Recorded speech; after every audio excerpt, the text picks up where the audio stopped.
Alors bonjour à tous, aujourd'hui nous continuons la lecture de la Chaîne d'Or, cette compilation de commentaires de saint Thomas d'Aquin sur les 4 évangiles. Et nous en sommes rendus au verset 9 du chapitre 2 de l'évangile selon saint Matthieu, où il est écrit ceci. Ayant entendu les paroles du roi, ils partirent. Et voilà que l'étoile qu'ils avaient vue à l'Orient allait devant eux, jusqu'à ce que, venant au-dessus du lieu où était l'enfant, elle s'arrêta. Et tout de suite, nous commençons avec un commentaire de saint Jean Chrysostome, qui nous dit « On doit conclure de ces paroles que l'étoile, après avoir conduit les mages jusqu'aux portes de Jérusalem, se déroba à leurs regards et les abandonna pour les forcer d'entrer dans cette ville et de demander aux habitants où était le Christ, en même temps qu'ils le faisaient connaître eux-mêmes. Dieu, en cela, se proposait premièrement de confondre les Juifs, en leur montrant des gentils qui, affermis dans la foi par la simple apparition d'une étoile, cherchaient le Christ à travers des contrées inconnues, tandis que les Juifs, nourris dès leur enfance des prophéties qui avaient le Christ pour objet, ne voulaient pas le recevoir alors qu'il était né dans leur propre pays. Dieu voulait encore que les prêtres interrogés sur le lieu où devait naître le Christ répondissent pour leur condamnation à Bethléem de Juda, parce qu'en donnant à Hérode les explications qu'ils demandaient sur le Christ, ils ne le connaissaient pas eux-mêmes. Après que les mages eurent obtenu la réponse à la demande qu'ils avaient faite, le texte ajoute « Et voici que l'étoile qui leur avait apparu dans l'Orient les précédait. » Témoins de l'hommage rendu par l'étoile à cet enfant, ils purent comprendre quelle était la dignité du nouveau roi.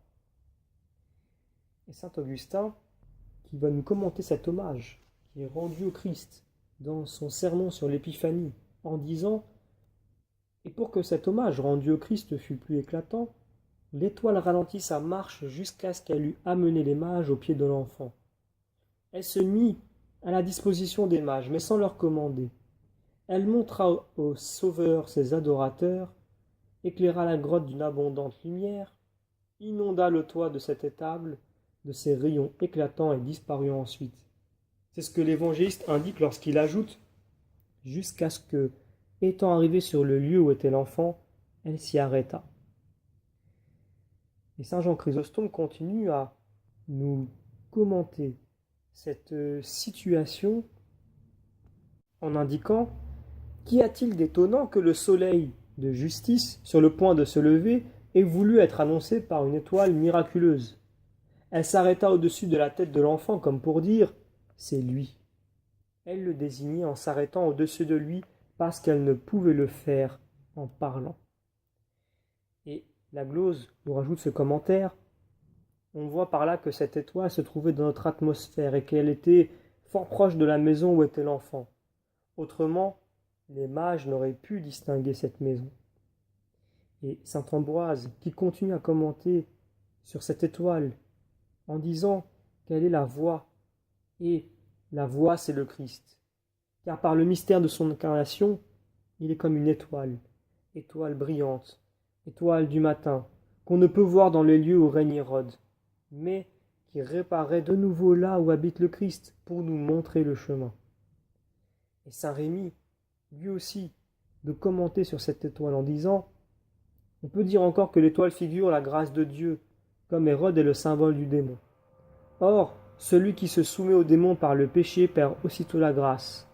S'il se détache du démon par la pénitence, il recouvre immédiatement la grâce, qui ne la quitte pas, qu'elle ne l'ait conduit jusqu'à la maison de l'enfant, qui est l'Église. » Et la glose de terminer en disant « Ou bien encore l'étoile, la lumière de la foi, qui conduit les âmes à Jésus-Christ et que les mages voient disparaître en s'arrêtant chez les Juifs, car en demandant conseil aux méchants, ils perdent la véritable lumière. » Terminons ainsi les commentaires compilés par saint Thomas d'Aquin sur l'évangile selon saint Matthieu, et notamment ici le chapitre 2, verset 9.